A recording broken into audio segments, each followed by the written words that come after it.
Assalamualaikum warahmatullahi wabarakatuh. Perkenalkan, nama saya Khairunisa Salsabila dari Sekolah SMP Yapa Depok, kelas 81, nomor absen 13. Pada video kali ini, saya akan mempresentasikan jawaban saya mengenai 10 soal yang diberikan terkait bab 4, yaitu perkembangan TIK dan media sosial. Mari kita langsung masuk ke pembahasannya.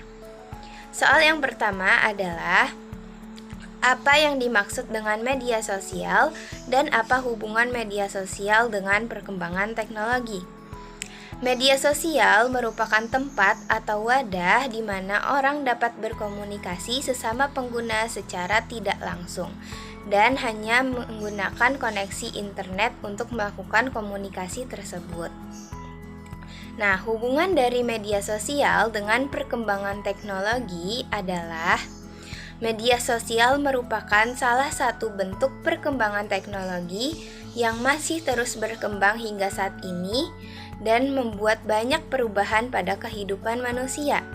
Contohnya, dulu kita jika ingin mengobrol harus bertemu secara langsung. Tetapi sekarang kita dapat mengobrol lewat aplikasi yang disediakan oleh media sosial. Soal yang kedua adalah bagaimanakah awal munculnya media sosial dan bagaimanakah perkembangannya saat sekarang ini? Media sosial awalnya terbentuk pada tahun 1978 melalui penemuan sistem papan buletin. Perkembangan media sosial pertama kali dilakukan melalui pengiriman surat elektronik pertama oleh peneliti ARPA atau Advanced Research Project Agency pada tahun 1971. Perkembangan media sosial yang pesat pada saat sekarang ini membuat banyak aplikasi-aplikasi bermunculan di dunia maya yang dapat memudahkan kita untuk berkomunikasi hanya menggunakan smartphone yang terhubung dengan koneksi internet. Dan perkembangan media sosial ini juga membuat arus informasi semakin besar dan pesat.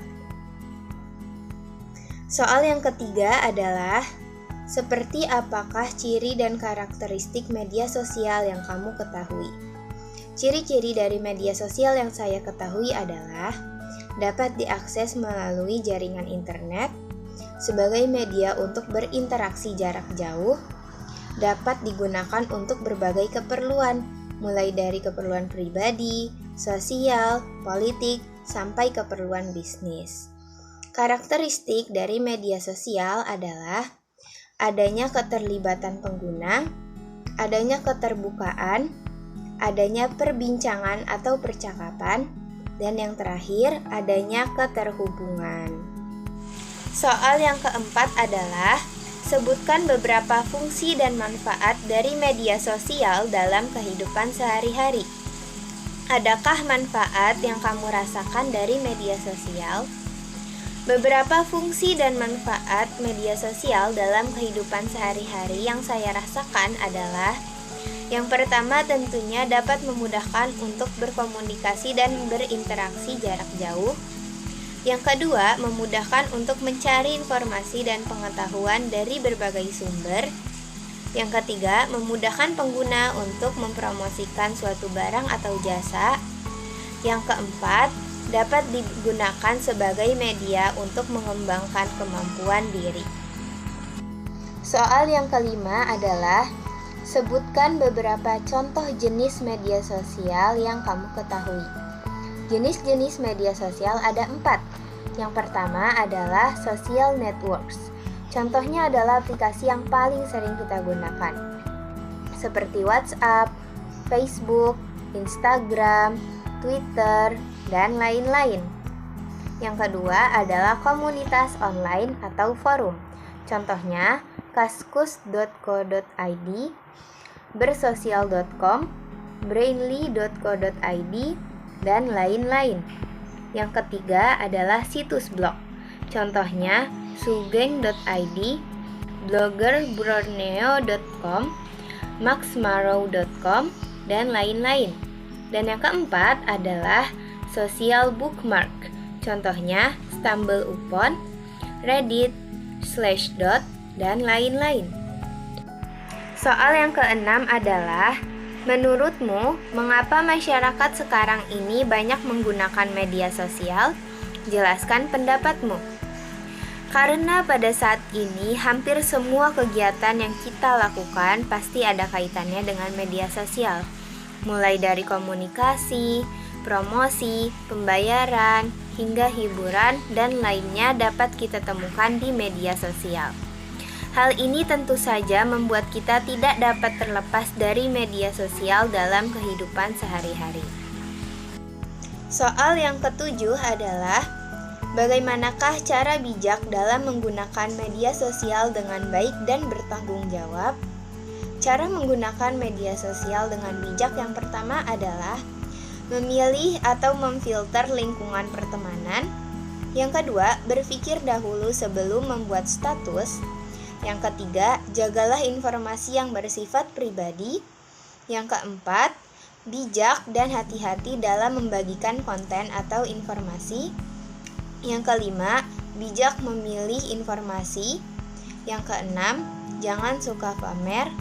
Yang ketujuh, jaga etika saat menggunakan media sosial. Dan yang kedelapan adalah interaksi seperlunya saja dan jangan suka mengurusi urusan orang lain.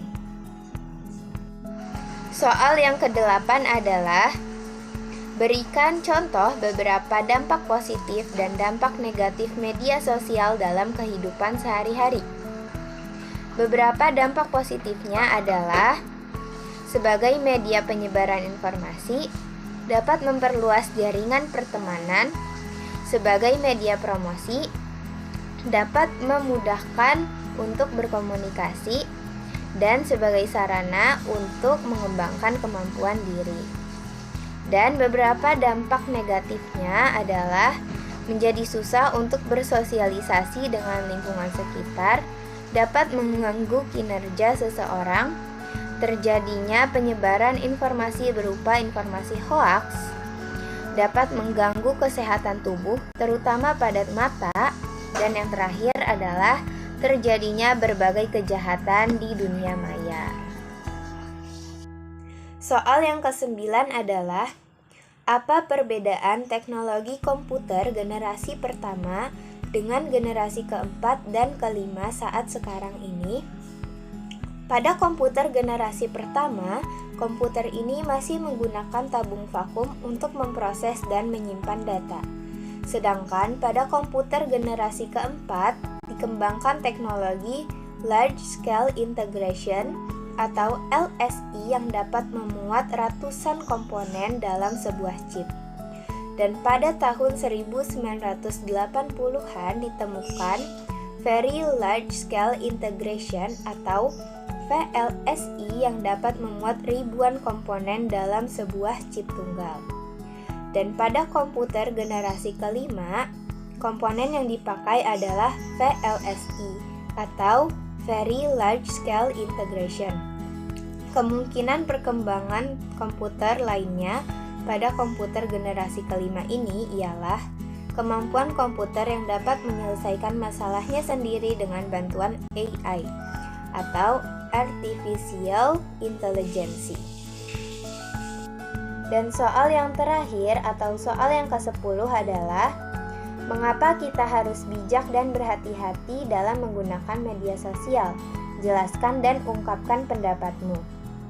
Karena jika kita tidak berhati-hati dan bijak dalam menggunakan media sosial, kita dapat saja menimbulkan perpecahan, membuat jelek nama baik kita sendiri, dan yang paling parah adalah jika kita tidak waspada dan berhati-hati dalam menggunakan media sosial, kita dapat memancing berbagai kejahatan yang ada di media sosial.